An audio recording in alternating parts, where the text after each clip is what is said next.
আবারও চলে আসলাম নতুন একটি রেসিপি নিয়ে। মাত্র একটি ডিম দিয়ে মজাদার একটি নাস্তা তৈরি করে দেখাবো।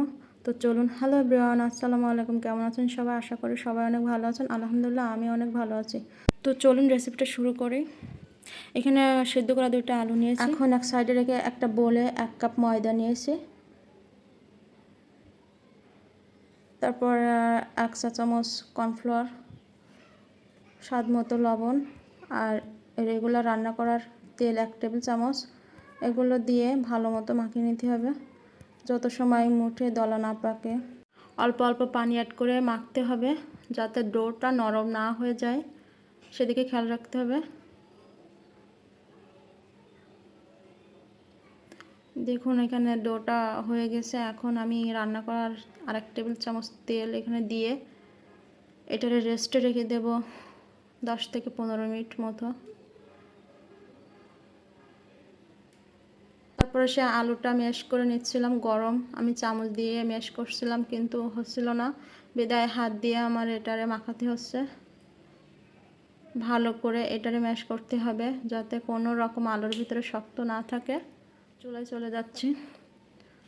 এখানে আমি সয়াবিন তেল দিয়ে দিয়েছি 2 টেবিল চামচ, আর একটা ডিম ফাটিয়ে রাখছিলাম সেটা এখানে দিয়ে দিলাম। আপনারা জানেন আমাদের আচার রিলেটিভ পেজ আছে, তো উপরে আই বাটনে সেই ভিডিওগুলো দিয়ে দিলাম, আপনারা চাইলে দেখতে পারেন। আবার তো নাড়তে হবে।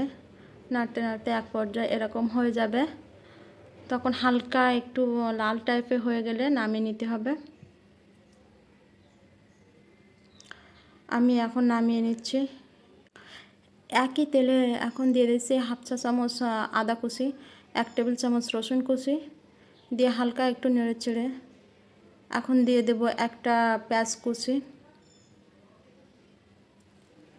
এটা হালকা নাড়াচাড়া করে নিতে হবে। তারপর এখানে একটা টমেটো কুচি দিয়ে দিলাম।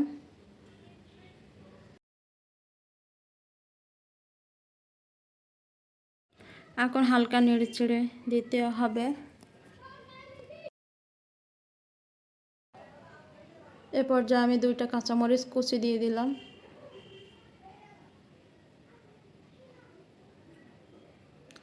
এখন দিয়ে দিচ্ছি লঙ্কার গুঁড়ো 1 টেবিল চামচ, ধনিয়া গুঁড়া দিলাম 1/2 টেবিল চামচ,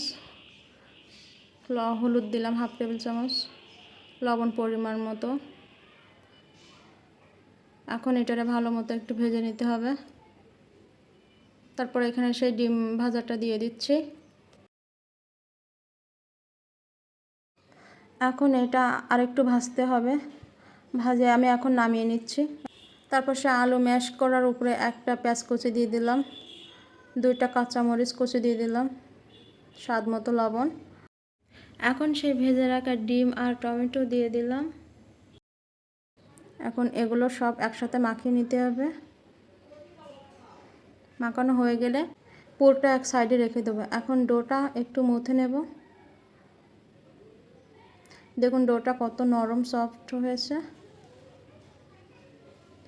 এখন এইভাবে হাত দিয়ে ঘুরে ঘুরে লম্বা করে নেব। তারপর একটা ছুরি দিয়ে স্লাইস করে ছোটো ছোটো করে পিস করে নেব।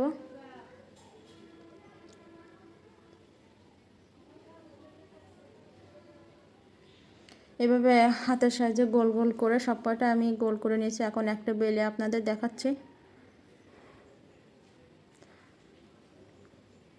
এভাবে রুটিটা একটু পুরো করে বেলতে হবে।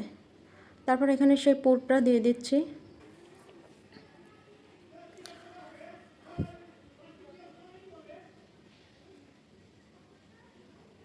এখন সাইডে এভাবে ভাঁজ দিতে হবে।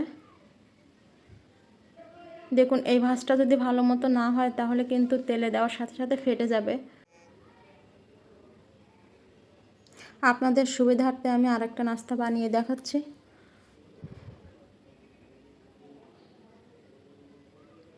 এখানে লম্বা করে পুরটা একটু সাইজ করে দিবেন।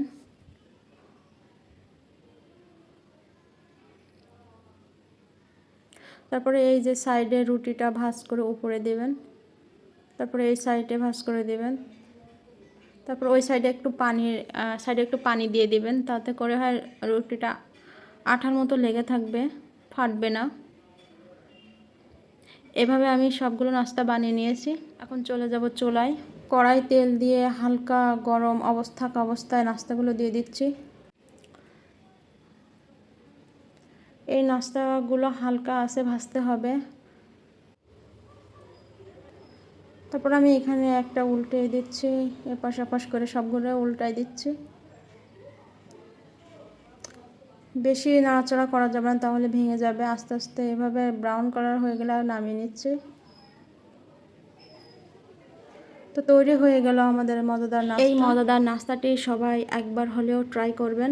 ভিডিওটা ভালো লাগলে চ্যানেলটা সাবস্ক্রাইব করে পাশে থাকবেন। তো ভালো থাকুন, সুস্থ থাকুন, আল্লাহ হাফেজ।